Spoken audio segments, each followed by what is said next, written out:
them anyway, your records, they're not here, mate.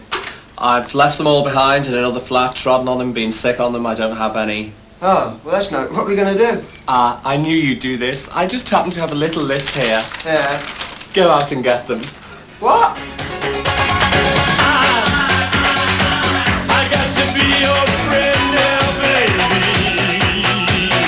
And I would like to move in just a little bit closer. All I know is that's me. You look like a lots of fun. Open up your loving arms. Watch out, here I come. You spin me right round, baby, right round. Like a record, baby, right round, round, round. You spin me right round, baby, right round. Pete, what's the first record you ever bought? These Boots Are Made for Walking by Nancy Sinatra. Oh, what year's that then? Oh God, it was about 1,000 years ago. 1,000 years? Have you still got it? No, I think I trod on it or did something to it. Because that's what I do with a lot of records, lose them and everything, you know. So you're not a great lover of keeping them? No, I think I actually use them as they're meant to be used as disposable products, really. Some might disagree with this. No, I don't think I'd like to be stranded on desert island with any particular record. There'd be other things that I'd take before I take my record collection. Right, well we got some of the Shangri-La's greatest hits, and another greatest hits here, Phil Spector. Now what's so magical about Phil Spector, do you think? Basically Ronnie Ronette's hairstyle. As I've already told you, I tend to collect records for the covers, although that one does not have a special cover. It's just that I've actually lost the original Ronettes albums. That was the best thing about Phil Spector to me, Ronnie Ronette's hairstyle and thick black eyeliner.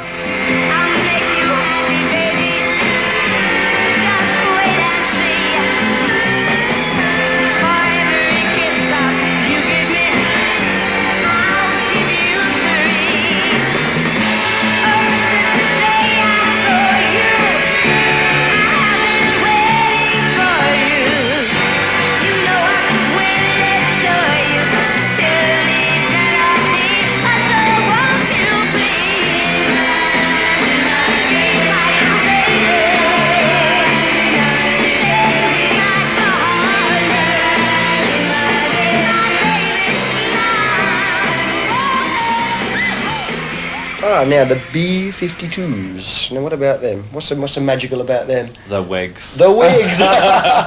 This man loves the hair. No, I like the girls' voices really because they're so raw and untreated and everything. You know, it was a very refreshing change to hear voices like that. I mean, you put a B-52s record on and 9 times out of 10 people go as soon as they hear the girls' voices because they're just not used to voices that aren't soaked in reverb and treated and harmonised and everything like a lot of things are now. Living simple and trying to get by, but 100 brands instead of shot to the sky. So I fixed up the basement with what I was working with. Stocked it full of jelly jars and heavy equipment. We're in the basement.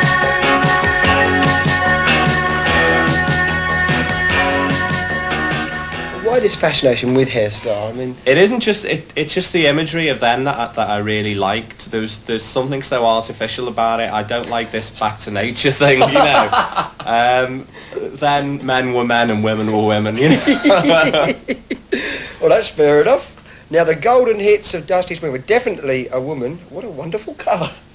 She looks like a drag queen, yeah. Absolutely amazing, isn't it? That again was I mean, I do like her voice and a lot of the music as well from that time, and that again was the cover. I'm just a cover consumer really. If I see a tacky cover or something that catches my eye, I tend to get the record, you know.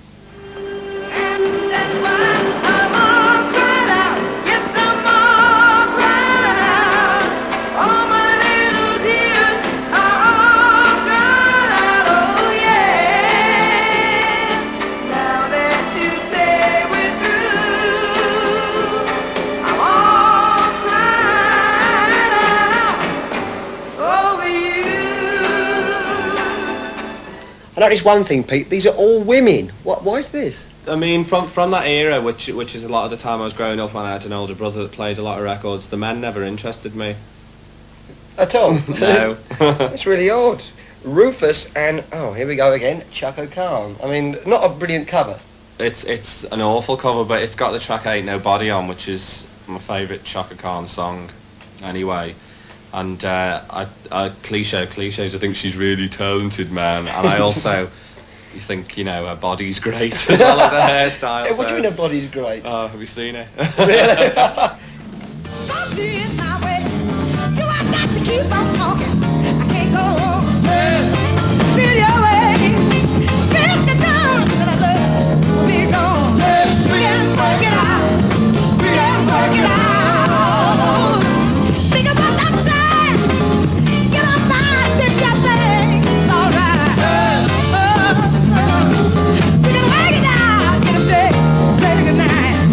We can work it out.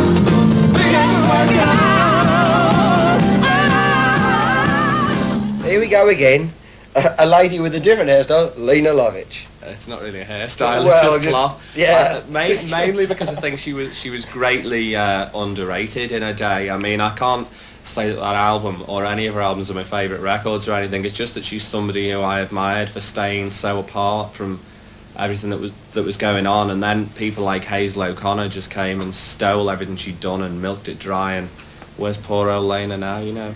Take me, make me, mold me, shake my body, look and improve me, rebuild and move me, heat up and cool me, but don't forget to wake me tight.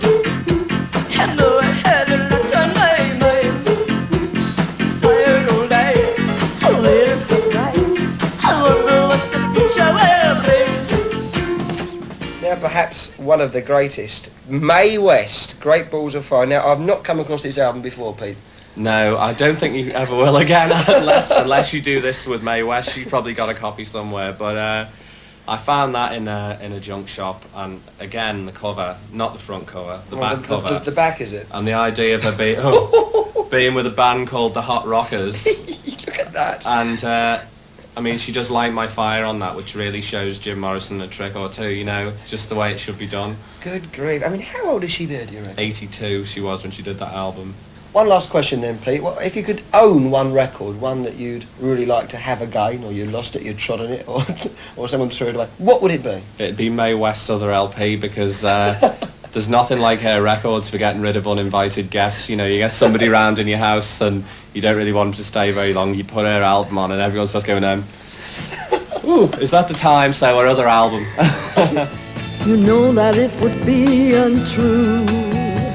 You know that I would be a lie if I was to say to you, boy, we couldn't get much higher.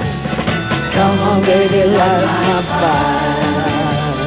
Come on, baby, light my fire. Try to set the night on fire.